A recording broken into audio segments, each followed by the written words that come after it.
네, 방송을 다시 껐다가 켰습니다. 어,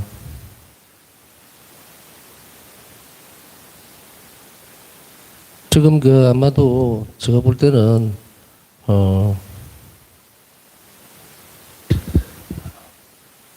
이태원 뉴스에 나왔던 그 상황 때문에, 어, 인터넷이 폭주를 하는 것 같아요.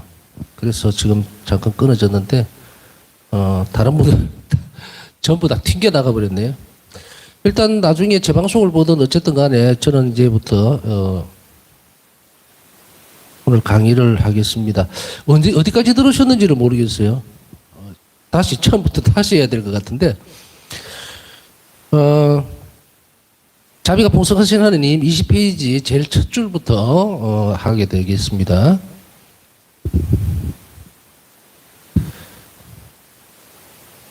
얘기들을 많이 진지하게 했는데 다 날아가 버렸는지 어쨌는지 모르겠습니다. 앞에는 아마 녹화가 되어 있는 것 같은데 여튼 오늘 강의 시작하겠습니다.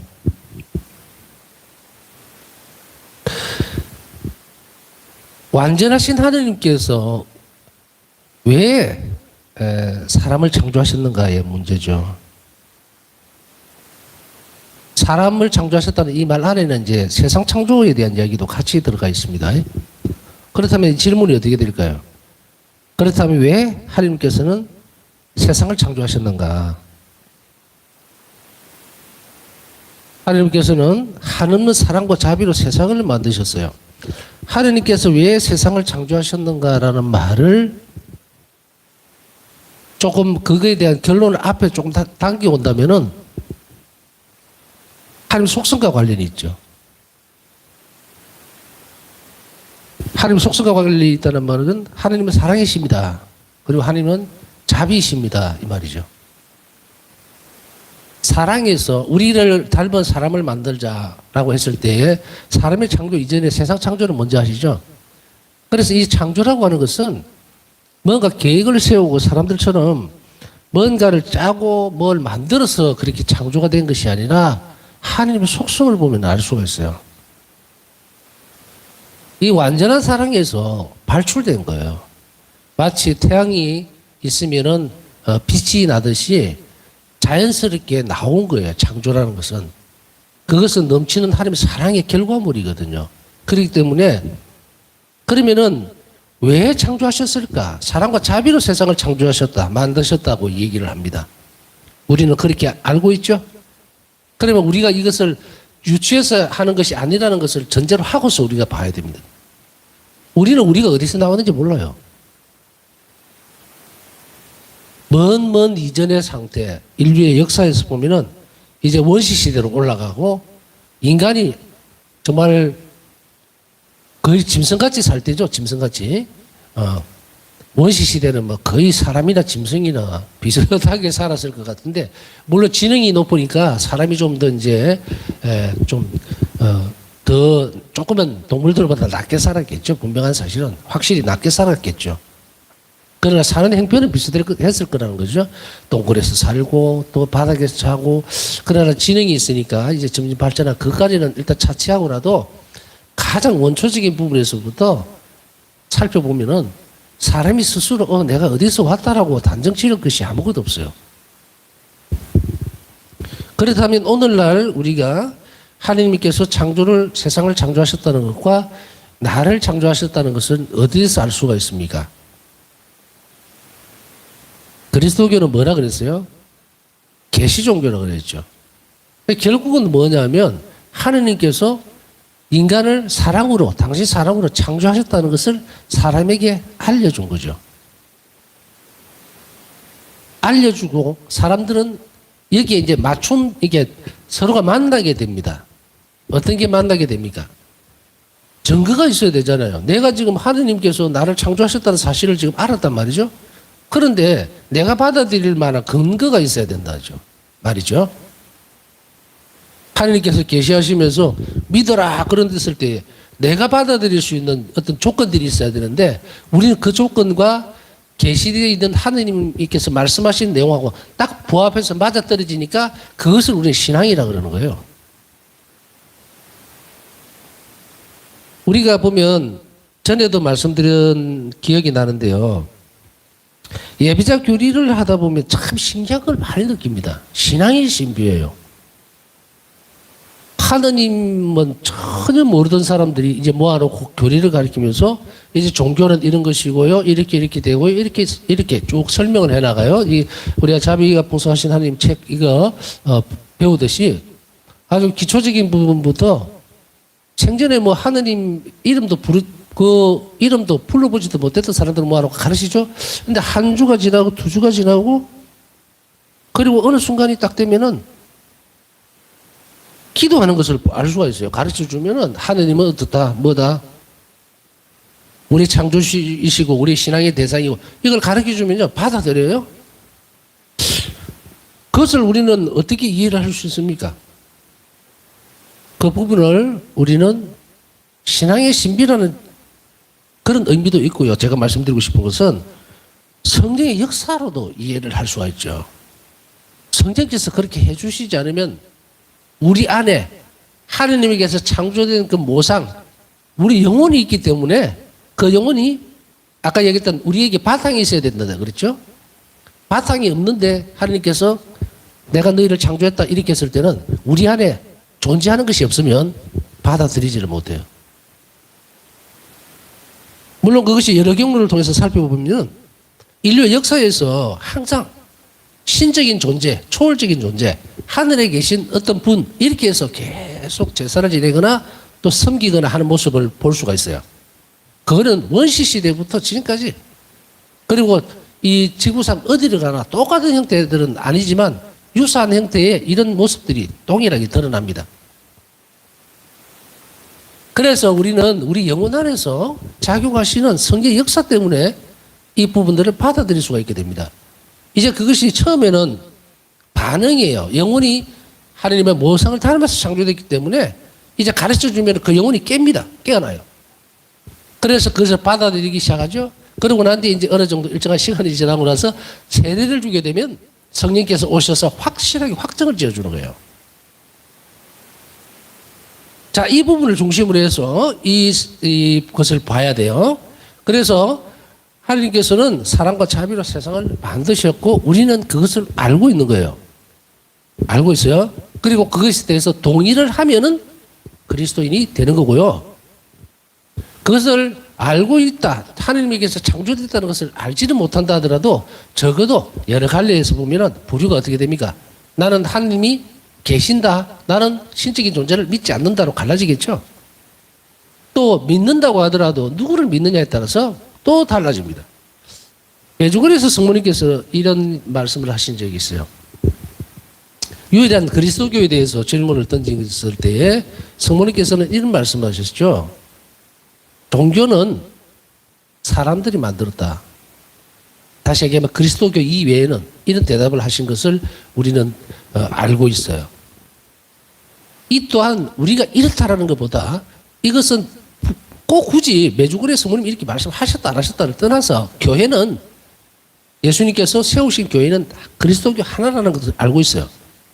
그러나 거기서 여러 갈래로 여하튼 어떤 형태로든 간에 하느님을 부르는 사람들, 하느님을 신적 존재로서 섬기는 사람들 이렇게 했을 때는 이제 여러 가지 이제 개신교도 들어가고 많죠.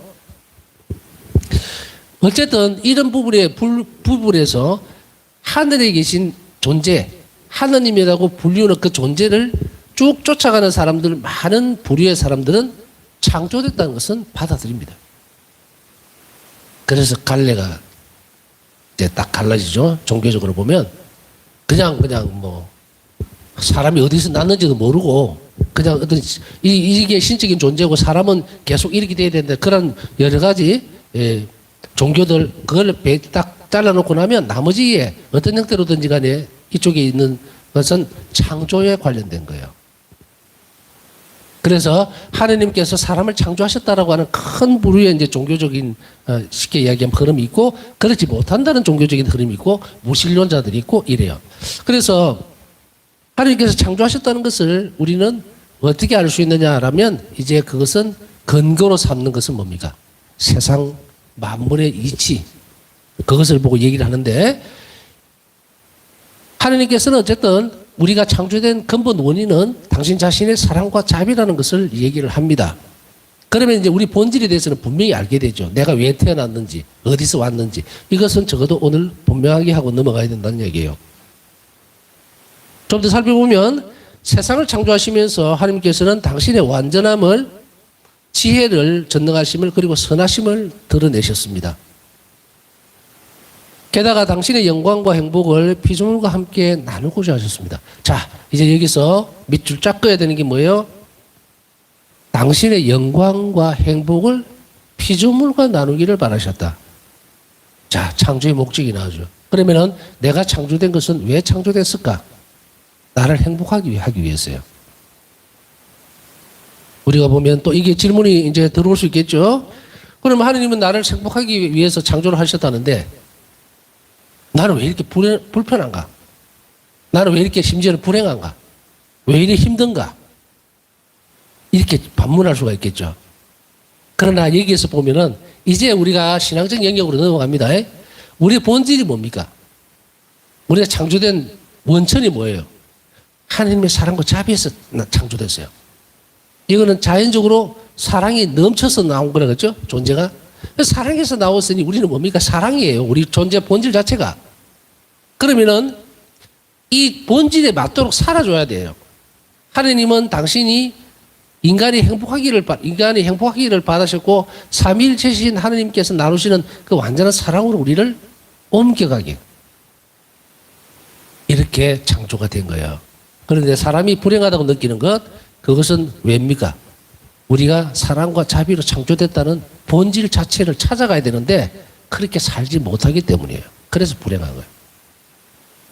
우리가 예수님께서 우리에게 뭐라고 항상 바오사성령 일기를 통해서 말씀하십니까? 바오사성령이 그 말씀하시는 기억하시죠? 너는 언제 어디서나 어떤 형태에서나 늘 자비로워야 한다. 이게 뭡니까? 하나님의 본질을 닮아야 행복해질 수 있다는 거예요. 네가. 그러면 인간의 본질은 참된 행복, 영원한 생명에 대한 것은 어떻게 우리가 얻어올 수 있느냐면 하나님 본질, 내가 나왔던 그 본질과 똑같이 살아줘야 돼요. 똑같이 살아줘야 돼요. 그래야만 이 땅이 척박하지를 않아요. 어차피 이 세상은요, 어떻게 되지? 변질이 돼버렸어요. 그죠? 원죄 이후에. 원죄 이후에 이 모든 것들이 다 틀어졌단 말이에요. 그러나 이 세상의 질서라든지 여러 가지 것들이 몽땅 행복, 원래는 천국에서, 원래 창조된 그 상태에서는 모든 것이 다 행복하고 서로가 서로를 공격할 일이 없죠. 모든 것이 다 만족스럽고 하느님을 중심으로 해서 전부 다 평화로운 상태, 온전한 평화예요. 이제 원죄가 딱 들어와 버리니까 세상이 반란을 일으키죠, 이제. 그래서 인간은 어떻게 됩니까? 땀 흘리지 않으면 먹고 살 수 없게 돼버리고. 그리고 여자들은 출산을 해야 돼서 그 고통, 출산의 고통을 겪어야 돼요. 이렇게 본질적인 부분들이 전부 다 변해버렸다. 그러니까 사람이 어떻게 됩니까? 당연히 이 세상이 고통스러울 수밖에 없죠. 왜? 사람하고 반대로 서게 된 게 세상이. 원래 창조할 때는 인간을 중심으로 해서 세상이 도와주고 그리고 인간을 먹여 살릴 수 있도록 딱 이렇게 너무 행복하게 창조를 해놨는데 이 죄가 딱 들어오면서 다 틀어져 버린 거예요. 그래서 우리 가운데도 어떻게 됩니까? 사람과 사람 사이에서도 분열이 일어나죠. 싸움이 있고 카인과 아벨. 예?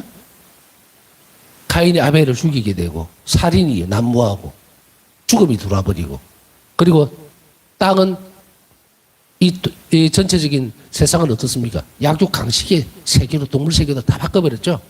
이게 정상적인 게 아니라 원죄 이후에 생기는 세상이 이렇게 된 거예요. 자, 이 상태에서 인간이 살아갈 수 있는 방법들은 아주 미약하죠. 그래서 늘 고통이 따라오게 되고 그리고 영원한 생명에 대한 어떤 희망이나 기대치들이 반감되어 버리는 거예요. 그래서 부활에 대한 희망들만 있지 확정이 되지를 못한 거죠. 이 상태에서 있다가 이제 이 땅이 늘 우리가 등지고 있던 상태에서 이제 이 세상이라는 것이 무엇으로 바뀌어버리냐면 이제 구원을 위한 장소로 바뀝니다. 누구 때문에? 예수님 때문이죠.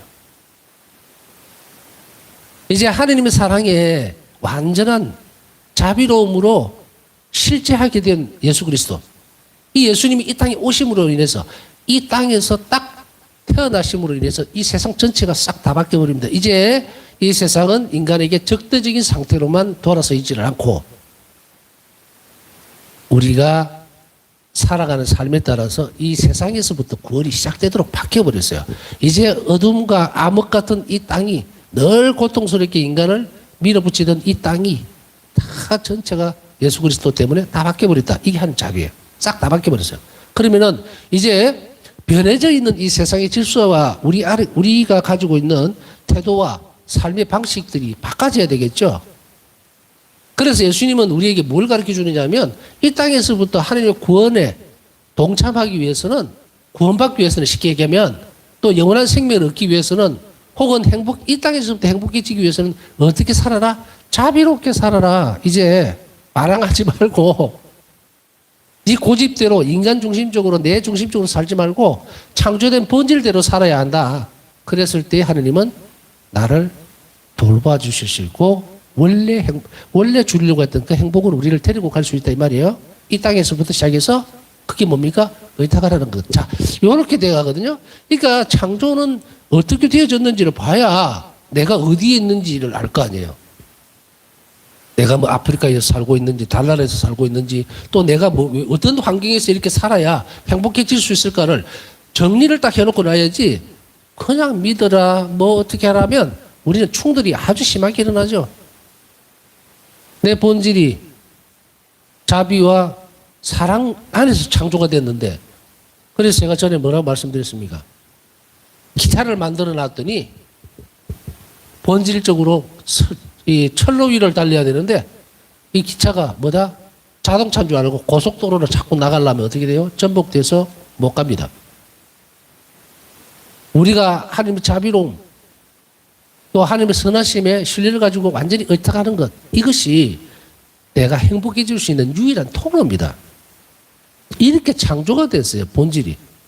그렇기 때문에 본질적으로 내가 창조된 그 모습 그대로 살아줄 때에 우리가 행복해질 수 있고 영원한 생명에 대한 희망이 안에서 생겨요. 영혼 안에서. 이거는 어떻게 해줄 수가 있는 부분이 아닙니다. 실천적으로 되어져야만 되는 거예요. 신앙은 하나님의 선물이에요. 그렇기 때문에 억지로 내가 뭘 어떻게 기대하고 바라고 했을 때 되는 게 아니라 순서대로 주어져 있는 신앙의 진리대로 살아가 주면 되는데 그 중에서 우리는 창조가 그만큼 중요한 거예요.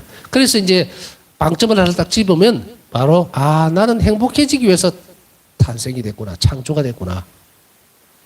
그런데 내 삶이 충돌이 일어난다면 왜 일어나는지 또 어떤 본질대로 내가 살아야 원래 예수님께서 하나님께서 나를 창조하셨던 그 행복 가운데 내가 살 수 있는지 그리고 영원한 생명을 기대하고 이 삶이 참 보잘것없는 삶이구나 또 피폐한 삶이었다 별 볼 일 없었네 그런 것 없이 매 순간이 참 행복하고 정말로 보람된 일이 되겠구나. 언제 떠나도 나는 영원한 생명으로 들어갈 수 있다면 이 땅에서의 삶이 가치 없는 것이 아니라 너무도 귀한 것이다. 자, 이렇게 이제 연결이 됩니다.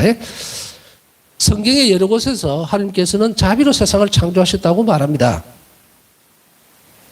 앞에 말씀드렸듯이 계시하신 거예요. 우리가 만들어 놓은 것이 아니죠.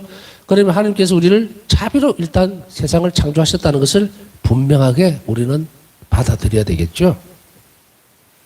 주님의 길은 모두 자애와 진실이라네. 시편 25편 10절. 주님의 길은 모두 자애와 진실. 이 구절에서 시편 저자는 창조 사업을 포함하여 하나님의 모든 업적에 대해서 말하고 있습니다. 성경 안에서 드러나고 있죠. 성경은 뭡니까? 진리를 정언합니다.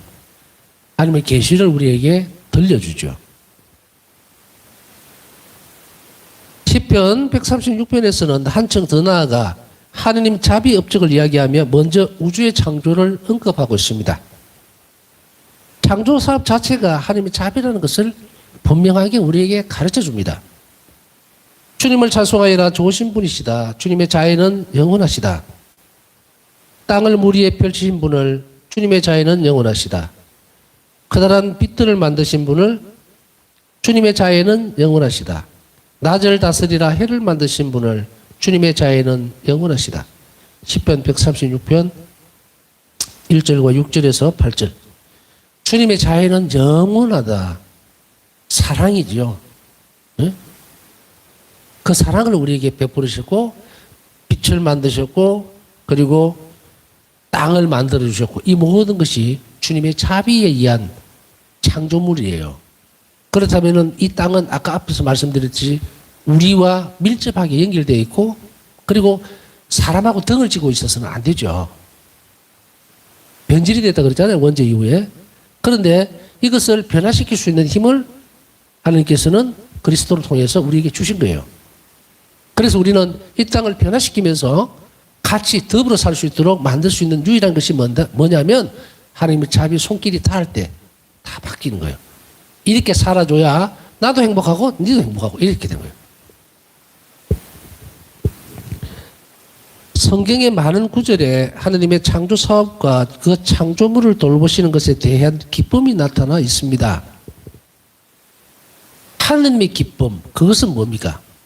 인간을 창조하시고 세상을 창조하시는 이걸 뭐라고 표현합니까? 성경에서는 보시니 좋더라. 기쁘죠. 하나님께서는 창조를 하신 이후에 기뻐하셨어요. 그러니 우리가 무슨 대상입니까? 하나님의 기쁨의 대상이에요. 네? 하나님의 기쁨의 대상인데 그 기쁨의 대상이 내가 불행하다고 생각하고 그리고 정말 이 세상에 가치 없다고 판단을 하고 산다면 뭔가 어긋나 있죠. 우리가 하나님의 자비를 알아야 되는 이유가 여기 있습니다. 우리가 누군가에게 정말 깊이 있게 사랑을 받고 있는 존재이라는 사실을 알게 된다면 우리는 삶이 바뀌겠죠. 그걸 알고도 삶이 바뀌지 않는다면 그건 잘못된 거고. 그렇다면 우리의 본질적인 부분들을 우리가 잘 찾아갈 필요가 있습니다. 그래서 결국은 하나님께서 창조를 하시고 기뻐하시는 모습은 바로 우리 자신에게도 해당되는 거겠지만 그러나 어쨌든 지금은 창조 사업에서의 하나님의 자비예요. 이 세상과의 관계, 그러면 하나님께서 자비로 이 세상을 창조하셨다면 나도 이 세상에 뭘 어떻게 대해야 됩니까? 자비롭게 대해야 돼요. 그래야 맞죠.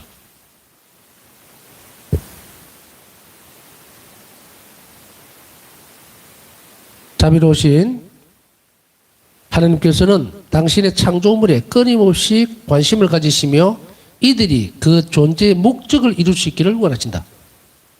이들이 그 존재의 목적, 당신께서 자비로 창조하셨는 그 창조물들이 존재하고 있는 그 이유하고 그 목적이 있을 거 아니에요. 네?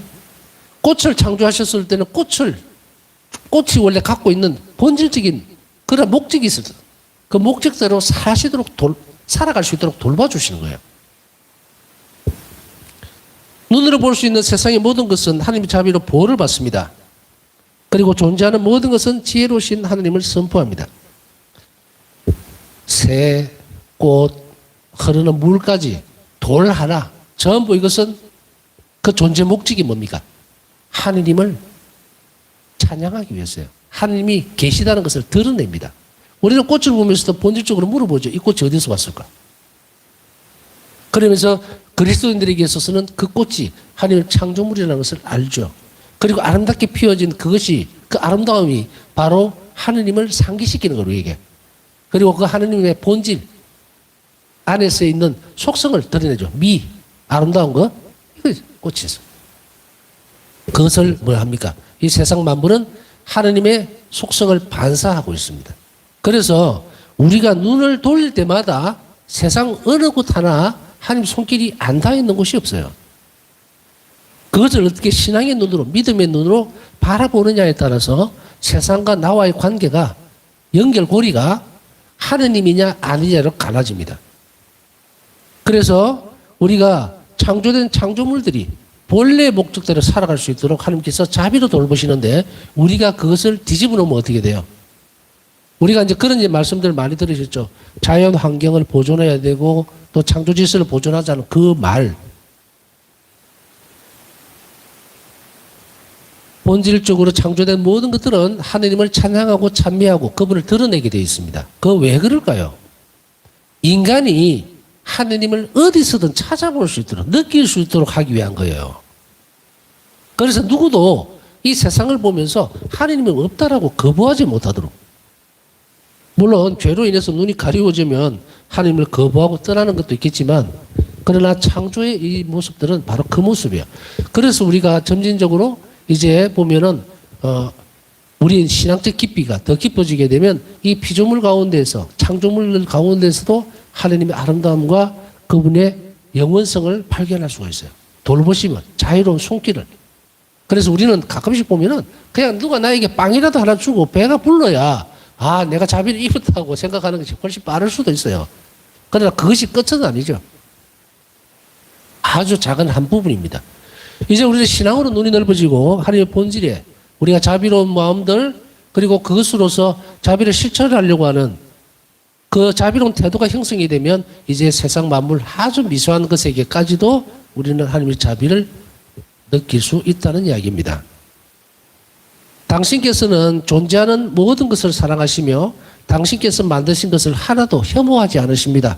지에서 11장 24절. 이게 참 중요한 이야기예요. 이 세상에 어떤 것도 예수님께서도 복음에서 이 말씀을 하고 계시죠. 더러운 것은 뭐라고 그랬습니까? 밖에서 안으로 들어가는 것이 아니라 안에서 밖으로 나오는 거라고 그랬죠. 기억들 하십니까? 그렇기 때문에 하나님께서 창조하셨던 밖에 있는 것은 더러운 것이 아무것도 없어요. 오히려 더럽게 만들고 역겹게 만드는 것은 내 안에 들어와서 나에게서 가공이 되어버리는 거예요. 내가 죄로 쫙 빚어가지고 다. 우리가 다른 사람을 뒷담화를 한다든지 다른 사람을 험담을 한다든지 하는 그런 모습들이 뭡니까? 귀로 듣고 자르지를 못하니까 내 안에서 반죽을 해버리죠. 그래서 좋지 못한 모습으로 다른 사람에게 전달해 버릴 때 그때 악이 생기는 거죠. 그래서 침묵을 이야기하기도 하고 혹은 들어오고 끊어버릴 때 죄의 고리를 끊어버리는 연습도 해야 되는 이유도 바로 여기 있습니다. 바깥에 있는 창조된 것은 혐오스럽거나 잘못된 것이 아무것도 없어요. 우리가 자유의지를 가지고 하나님 본질적인 부분, 하나님 자비로 그것을 다스리지 못하고 받아들이지 못하면 우리 안에서 어떤 것이 만들어져 나갑니까? 죄로서, 악으로서 만들어져 버리니까 이 세상은 뭐 어떻게 돼요? 점점 어두워지겠죠? 오늘 방송이 좀 고르지를 못했습니다. 제 탓은 아닙니다. 아마도 방송들이 막 지금 몰려서 아마 그런 것 같습니다. 마음 아픈 일들 또 하나님 자비가 필요한 이들을 기억하면서 남은 시간 묵상하고 또 창조를 해주신 당신의 자비와 사랑으로 나를 창조해 주시고 나의 본질을 정확하게 잘 일러주신 이 시간 하나님께 봉헌하면서 감사드리도록 해야 되겠습니다.